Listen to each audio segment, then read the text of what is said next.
Hello everyone, welcome to our channel. आज का हमारा टॉपिक है डिडक्शन अंडर सेक्शन 16। ये जो डिडक्शन अंडर सेक्शन 16 है, ये ग्रोस सैलरी निकालने के बाद में ग्रोस सैलरी से डिडक्ट होता है। ग्रोस सैलरी तक हम लोग पहुंच जाते हैं, उसके बाद इसको हम लोग डिडक्शन अंडर सेक्शन 16 को सब्सट्रैक्ट करते हैं। ग्रोस सैलरी तक कैसे पहुंचेंगे, ये हम लोगों का जो है सैलरी चैप्टर का पूरा सीरीज बन रहा है अभी, उसको आप प्लेलिस्ट में जाकर चेक कर सकते हैं कि ग्रोस सैलरी तक कैसे पहुंचेंगे।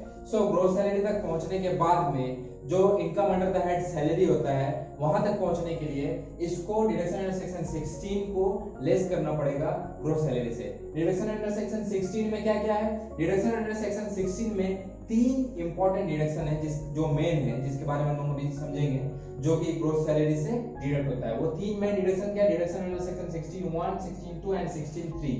16(1) में क्या है? 16(1) में स्टैंडर्ड डिडक्शन है। 16(1) में स्टैंडर्ड डिडक्शन है। अभी हम लोगों का जो करंट असेसमेंट ईयर है 2020-2021, उसके लिए स्टैंडर्ड डिडक्शन है ₹50,000। इसका मतलब क्या? इसका मतलब ये ₹50,000 सिंपली डिडक्शन। आप लोग क्या करना है, आप लोगों को ग्रोस सैलरी तक पहुंचना है। ग्रोस सैलरी लिखने के बाद में इसको लिखेंगे हम लेस डिडक्शन अंडर सेक्शन 16।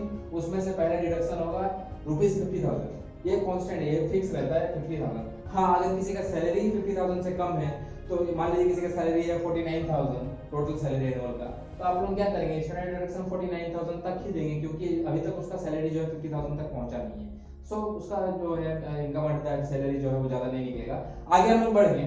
आगे नेक्स्ट है डिडक्शन अंडर सेक्शन 16(2). याद रखिएगा, ये जो डिडक्शन अंडर सेक्शन 16(2) है, ये डिडक्शन अंडर सेक्शन 16(2) सिर्फ और सिर्फ गवर्नमेंट एम्प्लॉई लोगों का लिए है, सिर्फ और सिर्फ गवर्नमेंट एम्प्लॉई के लिए। ये डिडक्शन किस लिए मिलता है? Deduction for entertainment allowance. याद रखिएगा, ये जो डिडक्शन अंडर सेक्शन 16(2) है, डिडक्शन फॉर एंटरटेनमेंट अलाउंस के लिए मिलता है। हम लोग जानते हैं कि एंटरटेनमेंट अलाउंस जो है वो फुल्ली टैक्सेबल होता है। एंटरटेनमेंट अलाउंस फुल्ली टैक्सेबल होता है नॉन गवर्नमेंट एम्प्लॉय के लिए। अगर गवर्नमेंट एम्प्लॉय है तो क्या करना पड़ेगा? गवर्नमेंट एम्प्लॉय है तो पहले हम लोगों को ऊपर में ग्रॉस सैलरी से ऊपर में जब हम लोग टैक्सेबल अलाउंस जहां पर लिखते हैं, आप लोग जाके वीडियो देख लीजिएगा कि टैक्सेबल अलाउंस और प्रिक्विजिट कैसे कैसे लिखकर हम लोग ग्रॉस सैलरी तक पहुंचेंगे। तो जब हम लोग ये जब एंटरटेनमेंट अलाउंस आता है तो पहले हम लोग ऊपर में लिख देंगे जितना एंटरटेनमेंट अलाउंस मिला है। उसके बाद हम लोग क्या करेंगे, ऊपर में लिखने के बाद अगर गवर्नमेंट एम्प्लॉय है तो ये जो है डिडक्शन अंडर सेक्शन 16(2) उसको दे देंगे। अगर नॉन गवर्नमेंट है तो ऊपर में जो कि हम लोग ऊपर माने फॉर्मेट में जो है ग्रॉस सैलरी के ऊपर हम लोग दे चुके थे एंटरटेनमेंट अलाउंस, वो फुली टैक्सेबल हो जाएगा। पहले एंटरटेनमेंट अलाउंस के बारे में हम लोगों को जानना थोड़ा जरूरी है कि एंटरटेनमेंट अलाउंस है क्या चीज। बहुत जन सोचते हैं कि एंटरटेनमेंट अलाउंस मतलब क्या, एम्प्लॉयर अपना एम्प्लॉय को एंटरटेनमेंट के लिए कुछ पैसा दे रहा है। ऐसा बिल्कुल नहीं होता है।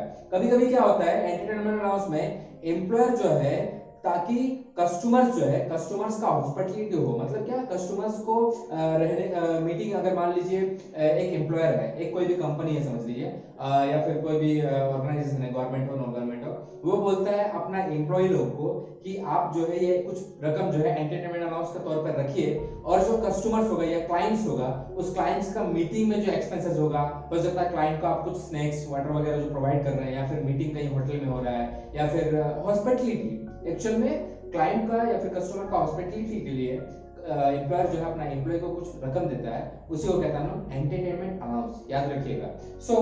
एंटरटेनमेंट अलाउंस जो है नॉन गवर्नमेंट एम्प्लॉय के लिए फुली टैक्सेबल है, और गवर्नमेंट एम्प्लॉय के लिए डिडक्शन अंडर सेक्शन 16(2) उसको मिलेगा, वरना नहीं मिलेगा। ये डिडक्शन का अमाउंट जो है ये फिक्स नहीं है, याद रखिएगा। इसमें आपको 3 पॉइंट याद रखना पड़ेगा। डिडक्शन अंडर सेक्शन 16(1) तो 50,000 आप जान चुके हैं, 50,000 कांस्टेंट है, स्टैंडर्ड डिडक्शन इसको हम लोग कहते हैं। दूसरा है डिडक्शन अंडर सेक्शन 16(2), ये डिडक्शन फॉर एंटरटेनमेंट अलाउंस, ये अमाउंट कितना होगा, याद रखिएगा। 3 पॉइंट है यहाँ पर, पॉइंट ए, बी और सी। पॉइंट ए में क्या है? पॉइंट ए में 20% of basic salary, 20% of basic salary. हम लोग बेसिक सैलरी, डीएनएस अलाउंस वगैरह पहले जान चुके थे। मैं फिर से कह रहा हूँ बार बार आपको कि अगर आपको सैलरी चैप्टर को पूरा से अच्छे से समझना है तो आप हमारा प्लेलिस्ट में जाएं, वहाँ टैक्सेशन सब्जेक्ट जो है उसके अंदर में आपको सैलरी का पूरा डिटेल्स जो है वो मिल जाएगा। बेसिक सैलरी, सिर्फ और सिर्फ बेसिक सैलरी का 20% को आप 1/5 भी बोल सकते हैं, 1/5 ऑफ बेसिक सैलरी बहुत जन बोलता है। 20% of basic salary, only basic salary, याद रखिएगा, सिर्फ और सिर्फ बेसिक सैलरी का 20%। दूसरा अमाउंट क्या है? दूसरा amount actual entertainment allowance receive, जितना एंटरटेनमेंट अलाउंस मिला है। और तीसरा है 5,000 रुपीज, 5,000 रुपया। मतलब क्या, या तो 1/5 या 20% ऑफ बेसिक, या फिर actual entertainment allowance receive by the employer, और 5000। इन तीनों में से जो सबसे छोटा है, लीस्ट ऑफ द फॉलोइंग जो है, वही जो है डिडक्शन अंडर सेक्शन 16(2) होगा। मान लीजिए 20% ऑफ बेसिक है 4000, एक्चुअल एंटरटेनमेंट अलाउंस बेसिक है 6000, और यहाँ पर तीसरा अमाउंट जो आप लोगों को मालूम है ये 5000 ही होता है। तो इन तीनों में से सबसे छोटा कौन सा था? इन तीनों में से सबसे छोटा है 4000, तो 4000 डिडक्शन अंडर सेक्शन 16(2) में जो है वो हो जाएगा। ठीक है, नेक्स्ट 20% ऑफ बेसिक, यहाँ पर 20% ऑफ बेसिक 4000 था, एक्चुअल रिसीव था 6000 और दूसरा अमाउंट है 5000। सो आप लोग अगर देखेंगे गवर्नमेंट एम्प्लॉय के लिए, नॉन गवर्नमेंट के लिए तो पूरा का पूरा जो 6000 था वो टैक्सेबल हो जाएगा, लेकिन गवर्नमेंट एम्प्लॉय के लिए क्या किया हम लोग? पहले ऊपर में फॉर्मेट के ऊपर में हम लोग क्या किया था? 6000 रुपए टैक्सेबल किए थे। आज जब हम लोग लेस करेंगे डिडक्शन अंडर सेक्शन 16(2) तो लिस्ट ऑफ द फॉलोइंग 4000 हुआ तो 4000 करेंगे। ये जस्ट मैंने एक एग्जांपल दिया। ये दोनों डिडक्शन हो गया, डिडक्शन अंडर सेक्शन 16(1) भी हो गया, 16(2) भी हो गया। लास्ट है deduction under section 16(3) for professional tax paid. For professional tax paid, professional tax कभी-कभी जो है एम्प्लॉयर जो है अपना एम्प्लॉय का काट लेता है, या फिर एम्प्लॉयर जो है खुद एम्प्लॉय की तरफ से जो है प्रोफेशनल टैक्स पेड कर देता है। So professional tax whether paid by the employer या फिर पेड बाय द एम्प्लॉई, चाहे एम्प्लॉई पेड करे चाहे एम्प्लॉयर पेड करे, डिडक्शन अंडर सेक्शन 16(3) जो है उसको मिलेगा, अगर नहीं पेड किया तो नहीं मिलेगा। सो डिडक्शन अंडर सेक्शन 16(3) में क्या होता है? Deduction for professional tax paid by the employer और एम्प्लॉई। अगर एम्प्लॉयर पेड किया है तो याद रखिएगा ये भी तो आपके लिए बेनिफिट है। एम्प्लॉयर अगर आपको आपका जो प्रोफेशनल टैक्स है वो पेड किया, वो भी आपके लिए बेनिफिट है। तो हम लोग क्या करेंगे? प्रोफेशनल